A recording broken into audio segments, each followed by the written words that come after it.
The sun was rising. Mother of all things, she sent her foreguard on first, to light the sky and make the earth ready. And at her first warm touch, all life awoke.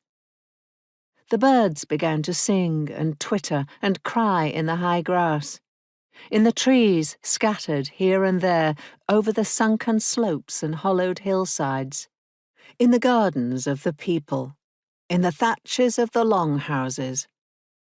The little brown river mice darted out of their lairs along the bank, and the goats rose, bleating, from their beds of straw, and went to wait by the withy gate to be milked.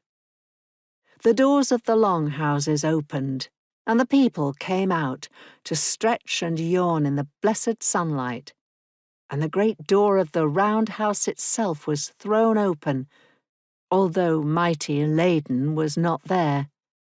Yet the round house held enough of his power without his presence.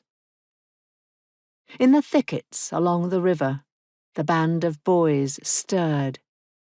Quicker than the grown-ups, because they had less to do, the boys scurried out over the world, looking for something to eat. While their mothers in the longhouses were still yawning over the morning fire, the boys ranged up through the people's gardens, looking for birds and snakes, and scattered along the edge of the forest to find wild berries. Leader of the boys' band was Leyden's son, and he was tall and fair, his body handsomely smoothed and sleeked with a layer of fat, his clothes lovingly made by all the women of the people.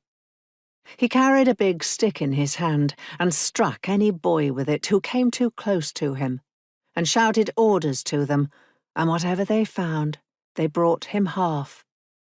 As it was with his father, so it was with Leyden's son. Each boy fought to bring him more than any other boy, and he hardly had to lift his hand to get what he wanted.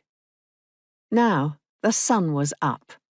Her kind and giving light lay over the land of the people, the broad, uneven ground that lay between the forest on the east and the broken hills to the west. This was female land, lying wide and rich under the grass, not flat, but given to swollen, low hills rising gently into the sun, and swales and soft subsiding places where the sun reached only at midday. The pines and piney shrubs that had once covered all this ground now were giving way, as the climate grew drier, as the marshes filled in, to open grassland where the soil lay over stubborn chalk, to oaks and ash where the land was more hospitable to deep-rooted trees.